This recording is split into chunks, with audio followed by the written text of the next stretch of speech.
ระยองก็มีร้านเค้กอร่อยเนี่ยร้านลูกแก้วเนี่ยติดธนาคารทีทีบีเนี่ยทีทีบีอยู่ข้างหลังเนี่ยอยู่ซ้ายมือเนี่ยติดเลยแล้วก็จะ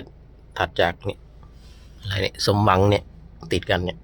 ร้านลูกแก้วเนี่ยเค้กอร่อยเจ้านี้ก็อร่อยนะบันชางระยองก็มีเค้กอร่อยชลบุรีก็มีเค้กอร่อย เขาว่าอะไรนะชลบุรีไม่มีเค้กอร่อยเลยต้องไปกินมาแล้วเค้กมาแล้วเนาะ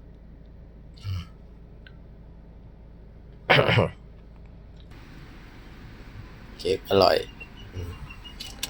ระยองอู้สวยเลยอู้ยนะเค้กดูสวยอันนี้เป็นรถบังอันนั้นเอาอันนั้นออก